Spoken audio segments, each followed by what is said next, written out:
पुणे जिल्ह्यातील कुंडमाळा येथील इंद्रायणी नदीवरील साकोव कोसळून झालेल्या दुर्घटनेनंतर राज्य सरकारला जाग आली असून राज्यातील पुलांचे अंडर वॉटर सर्वेक्षण करण्याचे आदेश राज्य सरकारने सार्वजनिक बांधकाम विभागाला दिले आहेत। यामुळे आंबेत व टोळ येथील पुलांचा प्रश्न पुन्हा एकदा ऐरणीवर आला आहे। कोकणचे सुपुत्र आणि महाराष्ट्राचे माजी मुख्यमंत्री मरहूम बॅरिस्टर AR अंतुले यांच्या प्रयत्नातून रायगड व रत्नागिरी जिल्ह्यांना जोडणाऱ्या आंबेत व टोळ या दोन पुलांची निर्मिती करण्यात आली होती।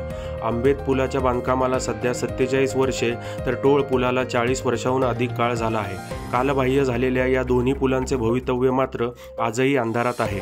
या दोन्ही पुलांना नव्याने बांधण्यात यावे याबाबत रायगड व रत्नागिरीच्या लोकप्रतिनिधींमध्ये उदासीनता असल्यामुळे केवळ दुरुस्तीवरच वर्षानुवर्षे लाखो रुपये खर्च केले जात आहे। भविष्यात या दोन्ही पुलांबाबत कोणतीही अनुचित घटना घडल्यास या मार्गावरून प्रवास करणाऱ्या रायगड व रत्नागिरी या दोन्ही जिल्ह्यातील नागरिकांना याचा फटका बसणार असल्याची चर्चा या निमित्ताने महाड तालुक्यात सुरू आहे।